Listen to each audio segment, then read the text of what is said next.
ಮಹರ್ಷಿಗಳೇ, ನಮೋ ನಮಃ. ಕೀರ್ತಿಶಾಲಿಯಾಗು ರಾಮಚಂದ್ರ, ಕೀರ್ತಿಶಾಲಿಯಾಗು. ಮಹರ್ಷಿಗಳೇ, ತಮ್ಮ ಜ್ಞಾನಯಜ್ಞಾದಿಗಳು ನಿರ್ವಿಘ್ನವಾಗಿ ನಡೆಯುತ್ತಿರುವುದಷ್ಟೇ? ವಿಶ್ವಾಮಿತ್ರರ ಯಜ್ಞದ ವಿಘ್ನವನ್ನು ನೀನು ಪರಿಹರಿಸಿದ ಮೇಲೆ ಯಜ್ಞ ವಿಘ್ನ ಸಂತೋಷಿಗಳಿಗೆ ಭಯವಾಗಿರಬೇಕು. ಹಾಗಾಗಿ ಇಂದು ಋಷಿಮುನಿಗಳ ಆಶ್ರಮಗಳಲ್ಲಿ ನಡೆಯುತ್ತಿರುವ ಯಜ್ಞ ಯಾಗಾದಿಗಳಿಗೆ ಅಸುರರ ಕಾಟ ಕೇಳಿ ಬರುತ್ತಿಲ್ಲ. ಅದನ್ನು ಪರಿಹರಿಸಿದ ಕೀರ್ತಿ ನಿನಗೆ ಸಲ್ಲಬೇಕು ರಾಮಚಂದ್ರ. ಇಲ್ಲ ಮಹರ್ಷಿಗಳೇ, ಆ ಶ್ರೇಯಸ್ಸು ವಿಶ್ವಾಮಿತ್ರರಿಗೆ ಸಲ್ಲಬೇಕು. ಹಾಗೆಯೇ ನಮ್ಮ ತಂದೆಯವರನ್ನು ಒಪ್ಪಿಸಿದವರು ತಾವೇ ಅಲ್ಲವೇ? ಅದಕ್ಕೆ ಆ ಕೀರ್ತಿಯು ತಮಗೂ ಸಹ ಸಲ್ಲಬೇಕು. ನಿನ್ನ ಪರಾಕ್ರಮಕ್ಕೆ ಈ ವಿನಯು ಭೂಷಣವಾಗಿದೆ. ಏನು, ನೀನು ನನ್ನೊಡನೆ ಏನೋ ಸಮಾಲೋಚನೆ ಮಾಡಲು ಬಂದಿರುವಂತಿದೆ? ತಮ್ಮ ದಿವ್ಯ ದೃಷ್ಟಿಗೆ ಗೋಚರವಾಗದ್ದು ಏನಿದೆ ಮಹರ್ಷಿಗಳೇ? ಪ್ರಜೆಗಳ ಹಿತದೃಷ್ಟಿಯಿಂದ, ಸ್ತ್ರೀಕುಲದ ಸಮಸ್ಯೆಯನ್ನು ಪರಿಹರಿಸುವ ಉದ್ದೇಶದಿಂದ ಪುರುಷರಲ್ಲಿ ಏಕಪತ್ನಿ ವ್ರತವನ್ನು ಉತ್ತೇಜಿಸಲು ನಾನು ಏಕಪತ್ನಿ ವ್ರತಸ್ಥನಾಗಿಯೇ ಇರುತ್ತೇನೆ ಎಂಬ ಪ್ರತಿಜ್ಞೆ ಮಾಡಲು ನಿರ್ಧರಿಸಿದ್ದೇನೆ. ನೀನು ಧನ್ಯ ರಾಮಚಂದ್ರ. ಪ್ರಜಾಪಾಲಕರು ತಾವು ಆದರ್ಶಗಳನ್ನು ಮೊದಲು ಪಾಲಿಸಿ ನಂತರ ಅದನ್ನು ಪ್ರಜೆಗಳಿಗೆ ಬೋಧಿಸಿದರೆ ಮಾತ್ರ ಅದು ಪರಿಣಾಮಕಾರಿಯಾಗಿರಲು ಸಾಧ್ಯ. ನಿನ್ನ ಉದ್ದೇಶವು ಸಮರ್ಪಕವಾಗಿದೆ. ಅದನ್ನು ನಿಸ್ಸಂದೇಹವಾಗಿ ಕಾರ್ಯಗತಗೊಳಿಸು. ಆದರೆ ಮಹರ್ಷಿಗಳೇ, ನಮ್ಮ ತಂದೆಯವರ ಮನಸ್ಸಿಗೆ ಏನಾಗಬಹುದೋ ಎಂಬ ಚಿಂತೆ ನನ್ನಲ್ಲಿದೆ. ನಿನ್ನ ನಿರ್ಧಾರವನ್ನು ನಿನ್ನ ತಂದೆಗೆ ತಿಳಿಸು. ಅವರ ಭಾವನೆ ಏನೆಂಬುದು ನಿನಗೆ ಗೊತ್ತಾಗುತ್ತದೆ. ಆಗಲಿ ಮಹರ್ಷಿಗಳೇ, ನಾನು ಹಾಗೆಯೇ ಮಾಡುತ್ತೇನೆ. ನಾನಿನ್ನು ಬರುತ್ತೇನೆ. ಕೀರ್ತಿಶಾಲಿಯಾಗು.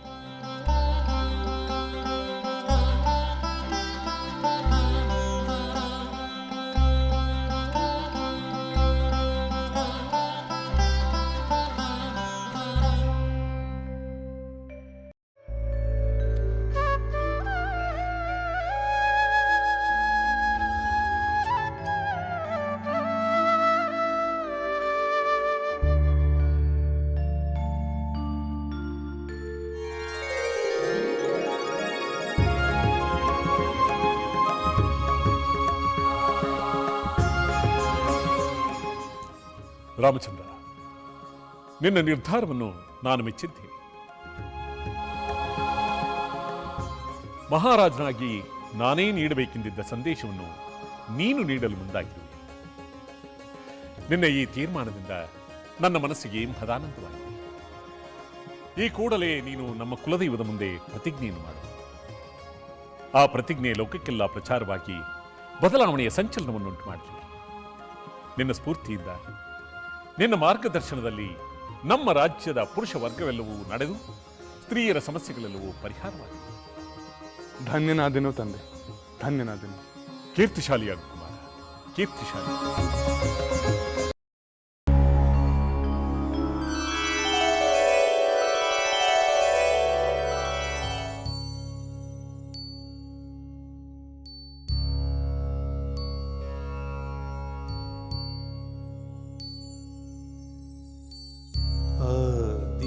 सविता सूर्यः खगः पूषा गभस्तिमान्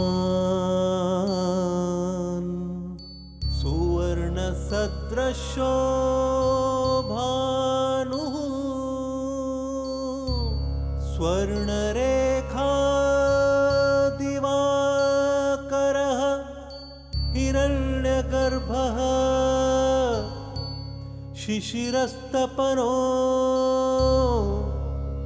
ಭಾಸ್ಕರೋ ರವಿಃ. ಲೋಕಕ್ಕೆ ಬೆಳಕನ್ನೀವ ಮಹಾ ತೇಜ ಆದಿತ್ಯ ಸೂರ್ಯನೇ, ನಿನ್ನ ಸಮ್ಮುಖದಲ್ಲಿ ಪ್ರತಿಜ್ಞೆಯೊಂದನ್ನು ನಾನು ಕೈಗೊಳ್ಳುತ್ತಿದ್ದೇನೆ.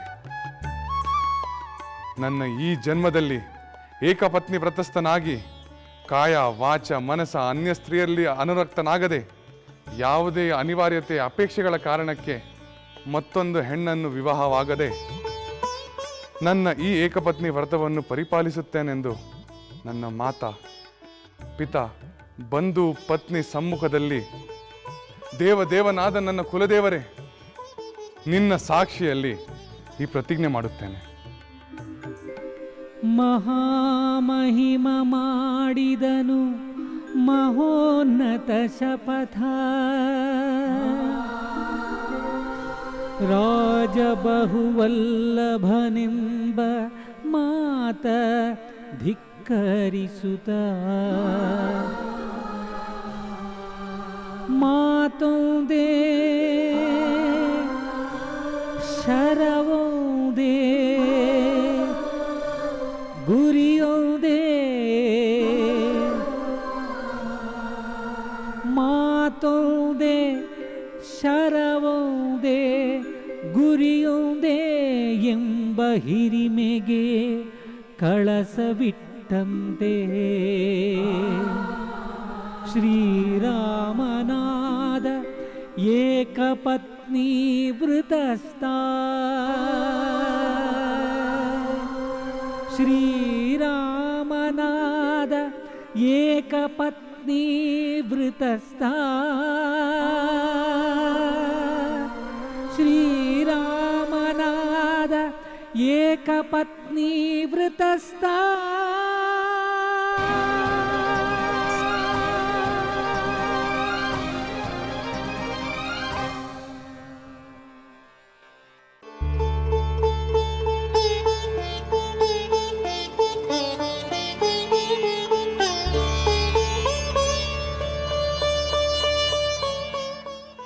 ಇದೇನು ಸೀತೆ, ನಿನ್ನ ಕಣ್ಣಲ್ಲಿ ನೀರು? ಇದು ಕಣ್ಣೀರಲ್ಲ ಸ್ವಾಮಿ, ಆನಂದ ಬಾಷ್ಪ. ನಿನ್ನ ಆನಂದ ಬಾಷ್ಪಕ್ಕೆ ವಿಶೇಷವಾದ ಕಾರಣವಿದೆಯೇ? ಇದೇ ಪ್ರಭು, ತಾವು ಏಕಪತ್ನಿ ವ್ರತಸ್ಥನಾಗಿರುತ್ತೇನೆ ಎಂದು ಮಾಡಿದ ಪ್ರತಿಜ್ಞೆ ನನ್ನಲ್ಲಿ ವಿಶೇಷವಾದ ಆನಂದ, ಭಕ್ತಿ, ಧನ್ಯತೆ ಹಾಗೂ ನಿಮ್ಮ ಮೇಲೆ ಅಪಾರವಾದ ಹೆಮ್ಮೆ ಉಂಟು ಮಾಡಿದೆ. ಸೀತೆ, ಒಂದು ಹೆಣ್ಣು ತನ್ನ ಪತಿಯ ಪ್ರೇಮವನ್ನು ತನಗಷ್ಟೇ ಮೀಸಲೆಂದು ತಿಳಿದಾಗ ಪಡುವ ಆನಂದ, ಆ ಪ್ರೇಮ ಮತ್ತೊಬ್ಬರ ಪಾಲಾಗುತ್ತದೆ ಎಂದು ತಿಳಿದಾಗ ಪಡುವ ಸಂಕಟ ಏನೆಂದು ಸಾಮಾನ್ಯ ಜನರಿಂದ ತಿಳಿದಾಗ, ನಮ್ಮ ಅರಮನೆಯಲ್ಲೇ ಬಹುಪತ್ನಿತ್ವದಿಂದ ಉಂಟಾಗುವಂತಹ ಸಂಕಷ್ಟವೇನೆಂದು ಅರಿತಾಗ ನಾನು ಇಂತಹ ನಿರ್ಧಾರವನ್ನು ಮಾಡಲೇಬೇಕಾಗಿತ್ತಲ್ಲವೇ? ಪ್ರಭು, ದೇವತೆಗಳು, ರಾಜಾದಿರಾಜರು ಬಹುವಲ್ಲಭನಾದ ಪತಿಯಿಂದ ಸತಿ ಪಡೆಯುವ ಮನೋವ್ಯಥೆಯನ್ನು ತಿಳಿದಿದ್ದಾರೆ. ಆದರೂ ಏಕಪತ್ನಿ ವ್ರತದ ನಿರ್ಧಾರ ಮಾಡದೇ ಇರುವ ಸಂದರ್ಭದಲ್ಲಿ ತಾವು ಆ ನಿರ್ಧಾರ ಮಾಡಿರುವುದು ತಮ್ಮ ಮಹೋನ್ನತ ಆದರ್ಶ. ಸೀತೆ, ಪ್ರಜೆಗಳ ನೆಮ್ಮದಿಗೆ ಸ್ಫೂರ್ತಿಯಾಗುವಂತಹ ಕಾರ್ಯವನ್ನು ಸ್ವತಃ ಪ್ರಜಾಪಾಲಕರು ಮಾಡಿದಾಗಲೇ ತಾನೆ ಪ್ರಜೆಗಳು ಸಹ ಆ ಮಾರ್ಗದಲ್ಲೇ ನಡೆಯಲು ಸಾಧ್ಯವಾಗುವುದು. ನಿಜ ಪ್ರಭು, ತಮ್ಮ ಆದರ್ಶದಿಂದ ಅನೇಕರು ತಮ್ಮ ಮಾರ್ಗವನ್ನು ಪಾಲಿಸುವುದರಿಂದ ಅನೇಕ ಸ್ತ್ರೀಯರ ವ್ಯಥೆಯನ್ನು ಕಳೆದ ಭಾಗ್ಯ ನಿಮ್ಮದಾಗುತ್ತದೆ. ಸೀತೆ, ನನಗೆ ದೊರೆಯುವ ಆ ಪುಣ್ಯ ಕಾರ್ಯದಲ್ಲಿ ನಿನ್ನದು ಪಾಲಿದೆ. ಅದು ಹೇಗೆ ಪ್ರಭು? ಸ್ತ್ರೀ ಕುಲದ ನೋವು ನಲಿವುಗಳು ಏನೆಂಬುದು ನಿನ್ನಿಂದ ಮಾತ್ರವೇ ನಾನು ತಿಳಿಯಲು ಸಾಧ್ಯವಲ್ಲವೇ? ಧನ್ಯಳಾದೆ ಪ್ರಭು, ಧನ್ಯಳಾದೆ. ಹಾಗಾದರೆ ಸ್ತ್ರೀ ಸಹಜವಾದ ಅನುಮಾನವನ್ನು ನಿಮ್ಮಲ್ಲಿ ವ್ಯಕ್ತಪಡಿಸಲೇ? ಧಾರಾಳವಾಗಿ. ತಾವು ನನ್ನ ಸಂತೋಷಕ್ಕಾಗಿ ಈ ನಿರ್ಧಾರ ಮಾಡಿದಿರೋ ಅಥವಾ ಸಮಸ್ತ ಸ್ತ್ರೀಯರ ಸಂಕಟ ಪರಿಹಾರ ಮಾಡಲು ಈ ಕಾರ್ಯ ಮಾಡಿದಿರೋ? ಸೀತೆ, ಪ್ರಜಾಪಾಲಕರಾದವರಿಗೆ ಸ್ವಂತ ಹಿತ, ಪ್ರಜಾಹಿತ ಎರಡು ಕಣ್ಣುಗಳು. ಎರಡು ಹಿತವನ್ನು ಅವನು ಕಾಪಾಡಿಕೊಳ್ಳಬೇಕು. ಒಂದು ಹಿತವನ್ನು ಇನ್ನೊಂದು ಹಿತಕ್ಕೆ ತ್ಯಾಗ ಮಾಡಬೇಕೆಂದರೆ ಅವನು ಸ್ವಂತ ಹಿತವನ್ನೇ ತ್ಯಾಗ ಮಾಡಬೇಕಾಗಬಹುದೇ ಹೊರತು ಪ್ರಜಾಹಿತವನ್ನಲ್ಲ.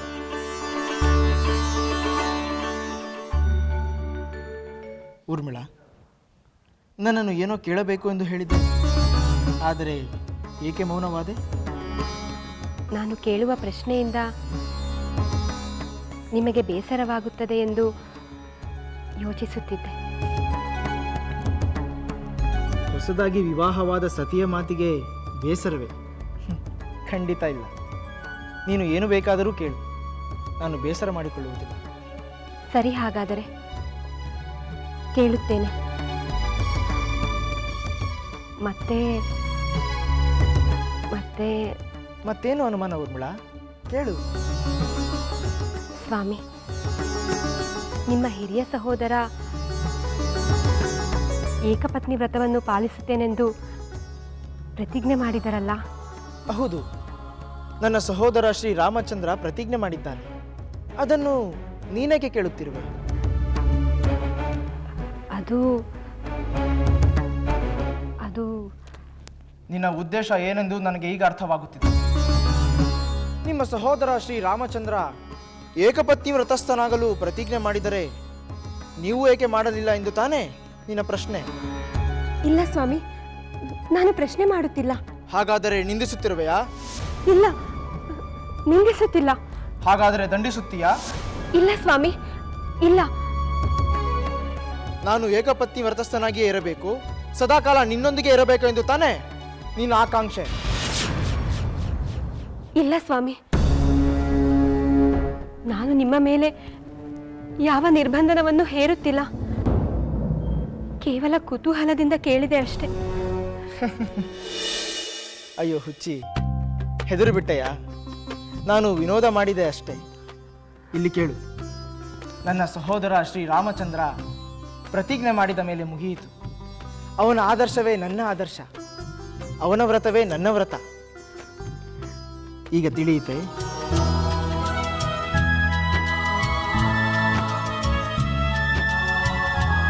ತಿಳಿಯಿತು ಸ್ವಾಮಿ.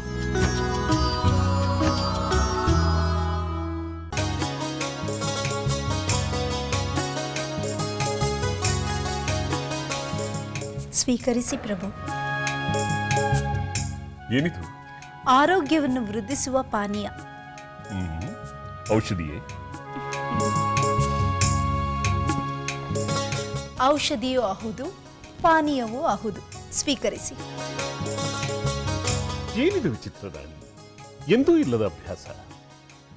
ಈ ಪಾನೀಯವನ್ನು ಕುಡಿಯಲು ಹೇಳುತ್ತಿರುವೆಯಲ್ಲ? ಪ್ರಭು, ಯಾರಿಗೇ ಆಗಲಿ ಸೌಂದರ್ಯ, ಯೌವನ, ದೇಹಶಕ್ತಿ ಕುಗ್ಗುತ್ತದೆಯಲ್ಲವೇ? ಅಂತಹ ಸಮಯದಲ್ಲಿ ಇಂತಹ ಸಿದ್ಧೌಷಧಿಗಳು ನಮ್ಮ ಯೌವನವನ್ನು ವೃದ್ಧಿಸುತ್ತದೆ. ಇದು ಭೋಗಪ್ರಿಯರಾದ ಮಹಾರಾಜರಿಗೆ ಅರಿಯದ ವಿಚಾರವೇನೂ ಅಲ್ಲ ಅಲ್ಲವೇ?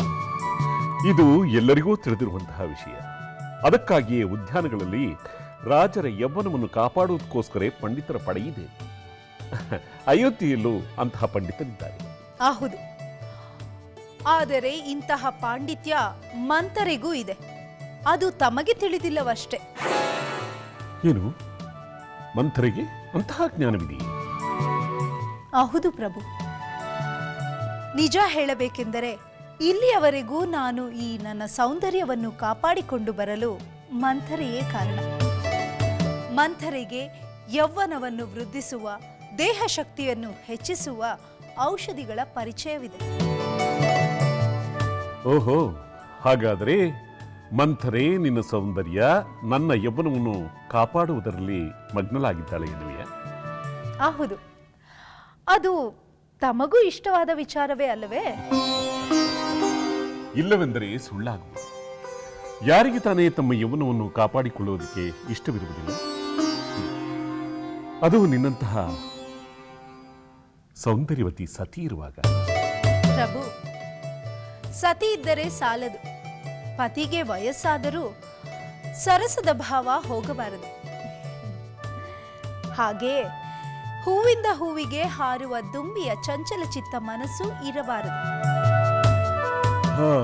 ಚಂಚಲ ಚಿತ್ತ.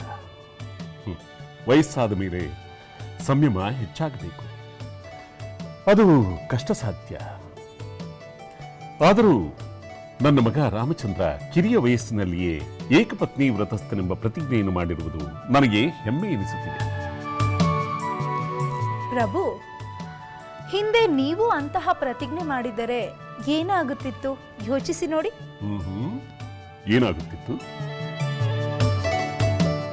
ನಿಮಗೆ ನಾನು ಸತಿಯಾಗಿ ಬರುತ್ತಲೇ ಇರಲಿಲ್ಲ.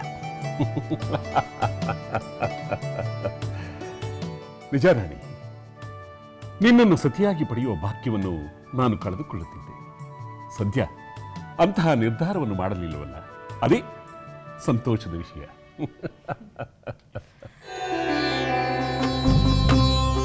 ಸ್ವೀಕರಿಸಿ.